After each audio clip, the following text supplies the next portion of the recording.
ನಮಸ್ಕಾರ ಎಲ್ಲರಿಗೂ, ನಾನು ನಿಮ್ಮ ಪ್ರೀತಿ ಗೆಳತಿ Tejaswini. Welcome back to my channel Trishika Raj Kannada vlogs. ಇವತ್ತು ನಾವೊಂದು ಟೆಂಪಲ್ಗೆ ಹೊರಟಿದ್ದೇವೆ. ಆ ಟೆಂಪಲ್ ಹೆಸರು ಶ್ರೀ ಅನ್ನಪೂರ್ಣೇಶ್ವರಿ ದೇವಸ್ಥಾನ, ಕೊಡ್ಯರ್ಕದಲ್ಲಿರೋದು ಈ ಟೆಂಪಲ್. ಸೊ ಇವಾಗ ನಾವು ಅಲ್ಲಿಗೆ ಹೊರಡ್ತಾ ಇದ್ದೇವೆ.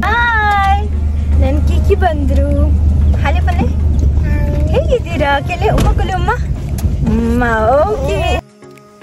ಕೊನೆಗೂ ನಾವು ಟೆಂಪಲನ್ನು ರೀಚ್ ಆದ್ವಿ. ಈ ಟೆಂಪಲ್ ಇರುವುದು ಕೊಡ್ಯಡ್ಕದಲ್ಲಿ. ನಮ್ಮ ಮನೆಯಿಂದ ಆ್ಯಕ್ಚುಲಿ ಹೇಳಬೇಕಾದ್ರೆ ಒಂದು 15 ಮಿನಿಟ್ಸ್ ದೂರದಲ್ಲಿ ಉಂಟು. ಆದರೂ ಕೂಡ ನಮಗೆ ಯಾವಾಗಲೂ ಹೋಗಲಿಕ್ಕೆ ಇಲ್ಲಿ ಸಮಯವೇ ಸಿಗೋದಿಲ್ಲ. ಬಟ್ ಈ ಸರ್ತಿ ನಾವು ಅಂದ್ಕೊಂಡ್ವಿ ನಾವಿಲ್ಲಿ ದೇವಸ್ಥಾನಕ್ಕೆ ಒಮ್ಮೆ ಹೋಗಿ ದೇವರ ದರ್ಶನವನ್ನು ಪಡೆದುಕೊಳ್ಬೇಕು ಅಂತ. ಸೊ ಅದಕ್ಕೆ ನಾವು ಊರಿಗೆ ಬಂದ ತಕ್ಷಣವೇ ಇಲ್ಲಿಗೆ ನಾವು ಬಂದ್ವಿ. ಟೆಂಪಲ್ ಸರೌಂಡಿಂಗ್ಸಲ್ಲಿಯೇ ಸಾಯಿಬಾಬನ ಟೆಂಪಲ್ ಉಂಟು. ಹಾಗೆಯೇ ಅಲ್ಲಿ ದೊಡ್ಡ ಸ್ಟ್ಯಾಚು ನೋಡಿದ್ರಲ್ಲ, ಹನುಮಾನ್ ದೇವರ ಸ್ಟ್ಯಾಚು ಕೂಡ ಉಂಟು. 4 ವೀಲರ್ಸ್ ಮತ್ತು 2 ವೀಲರ್ಸ್ಗೆ ಪಾರ್ಕ್ ಮಾಡಲಿಕ್ಕೆ ಸ್ಪೇಸನ್ನು ಕೊಟ್ಟಿದ್ದಾರೆ. ನಿಮಗೆ ಏನಾದರೂ ದೇವರಿಗೆ ಸೇವೆ ಸಲ್ಲಿಸಬೇಕಾದ್ರೆ ದೇವಸ್ಥಾನ ಹೊರಗಡೆ ಒಂದು ಸಣ್ಣ ಕಚೇರಿ ಉಂಟು. ಅಲ್ಲಿ ನೀವು ಚೀಟಿಯನ್ನು ಮಾಡಬೇಕು. ಹಲವಾರು ಥರದ ಸೇವೆಗಳುಂಟು. ಕುಂಕುಮಾರ್ಚನೆ, ಅಕ್ಕಿ ಸೇವೆ, ಪ್ರಸಾದ, ಹೀಗೆ ಹಲವಾರು ಸೇವೆಗಳುಂಟು. ನೀವು ಚೀಟಿಯನ್ನು ತೆಗೆದುಕೊಂಡು ನೀವು ಒಳಗಡೆ ಹೋದ್ಮೇಲೆ ನೀವು ಭಟ್ಟರ ಹತ್ರ ಕೊಟ್ಟರೆ ಆ ಸೇವೆಗೆ ತಕ್ಕಂತೆ ನಿಮಗೆ ಪ್ರಸಾದವನ್ನು ಕೂಡ ಕೊಡ್ತಾರೆ. ದೇವರ ದರ್ಶನ ಎಲ್ಲ ಆದಮೇಲೆ ನಮಗೆ ಅನ್ನ ಪ್ರಸಾದ ಕೂಡ ವಿತರಣೆ ಮಾಡ್ತಾರೆ. ಸೊ ನಾವೆಲ್ಲರೂ ಅಲ್ಲಿಗೆ ಹೋದ್ವಿ. ಆ ದಿವಸ ಅಂತೂ ನಮಗೆ ದೇವರ ದರ್ಶನ ತುಂಬಾ ಚೆನ್ನಾಗಿ ಆಯಿತು. ನಮಗೆ ದೇವರ ಪೂಜೆ ಕೂಡ ಸಿಕ್ತು. ತುಂಬ ಖುಷಿ ಆಯಿತು. ನಾವು ಹೋದದ್ದು ನಾವು ಅಂದ್ಕೊಂಡ್ವಿ ನಾವು ಲೇಟ್ ಆಯಿತು ಅಂತ. 12:30ಗೆ ಹೋದ್ವಿ. ಬಟ್ ಥ್ಯಾಂಕ್ಫುಲ್ಲಿ ನಮಗೆ ದೇವರ ಪೂಜೆ ಶುರುವಾದದ್ದೇ ಉಂಟಲ್ಲಿ 12:30ಯ ನಂತರ. ಸೊ ನಮಗೆ ಚೆನ್ನಾಗಿ ದೇವರ ದರ್ಶನ ಎಲ್ಲ ಆಯಿತು.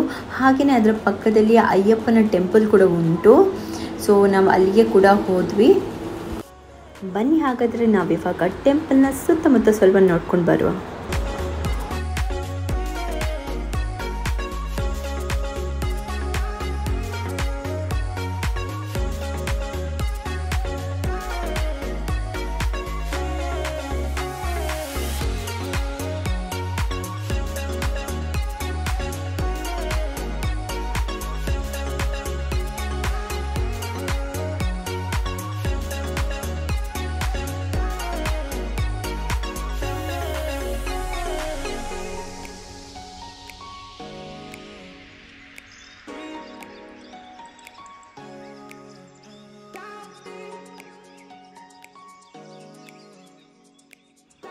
ದೇವಸ್ಥಾನದ ಅಂಗಳದಲ್ಲಿಯೇ ಸಾಯಿಬಾಬನ ಮಂದಿರ ಕೂಡ ಇತ್ತು. ಸೊ ನಾವು ಅಲ್ಲಿಗೆ ಕೂಡ ನಾವು ಹೋದ್ವಿ. ಸಾಯಿಬಾಬಾ ಅಂದರೆ ನನಗೆ ತುಂಬಾ ಇಷ್ಟದ ದೇವರು ಅಂತ ಹೇಳ್ಬೋದು. ಅದರ ಹತ್ತಿರವೇ ಸಂಜೀವಿನಿ ಹನುಮಾನ್ ವಿಗ್ರಹ 61 ಅಡಿ ಎತ್ತರದ್ದು ಇತ್ತು. ಸೊ ಅಲ್ಲಿಗೆ ಕೂಡ ನಾವು ಹೋಗಿ ದೇವರ ಆಶೀರ್ವಾದವನ್ನು ಪಡೆದುಕೊಂಡ್ವಿ.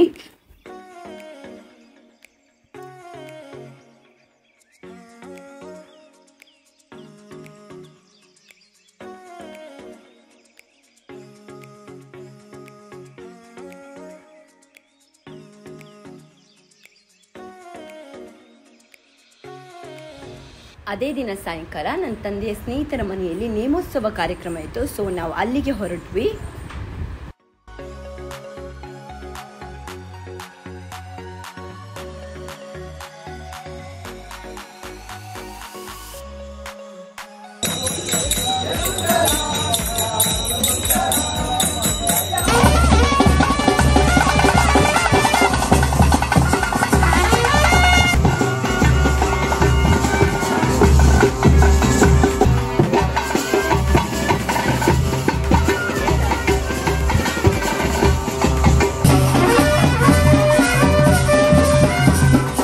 ಒಡಿಯೂರಿನ ಸ್ವಾಮೀಜಿ ಕೂಡ ಅಲ್ಲಿಗೆ ಬಂದಿದ್ರು.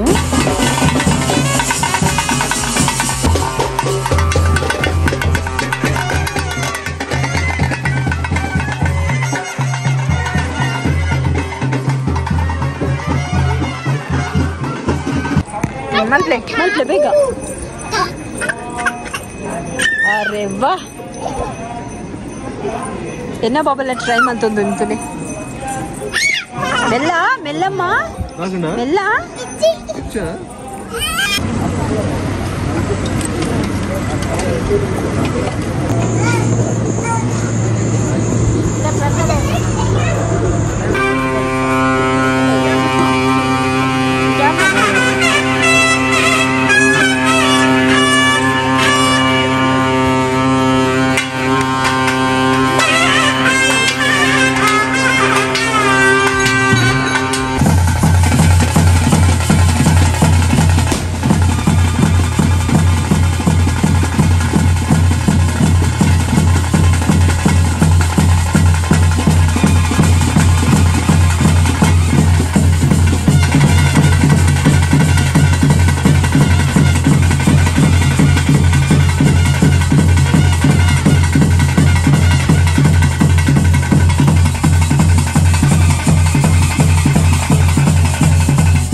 ನಾವು ಒಂದು ನೇಮೋತ್ಸವಕ್ಕೆ ಅಂತ ಬಂದಿದ್ವಿ.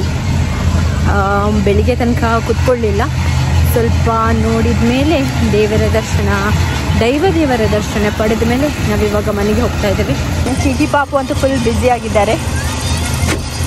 ಒಂದು ವೇಳೆ ಈ ವಿಡಿಯೋ ನಿಮಗೆ ಇಷ್ಟ ಆದರೆ ದಯವಿಟ್ಟು ನಮ್ಮ ವಿಡಿಯೋಗೆ ಒಂದು ಲೈಕ್ ಕೊಡಿ, ಹಾಗೆ ನಿಮ್ಮ ಫ್ರೆಂಡ್ಸ್ ಫ್ಯಾಮಿಲಿ ಜೊತೆ ಎಲ್ಲ ಶೇರ್ ಮಾಡಿ. ಸಬ್ಸ್ಕ್ರೈಬ್ ಮಾಡಿಲ್ಲ ಅಂದರೆ ನಮ್ಮ ಚಾನಲ್ಗೆ ಸಬ್ಸ್ಕ್ರೈಬ್ ಕೂಡ ಮಾಡಿ ಸಪೋರ್ಟ್ ಮಾಡಿ. ಹೀಗೆ ನಮ್ಮನ್ನು ಹಾರೈಸಿ ಪ್ರೋತ್ಸಾಹಿಸಿ ಹೀಗೆ ಸಪೋರ್ಟ್ ಮಾಡ್ತಾಯಿರಿ. ನಿಮ್ಮೆಲ್ಲರನ್ನು ನಾನು ಮೀಟ್ ಆಗ್ತೀನಿ ಮುಂದಿನ ವ್ಲಾಗ್.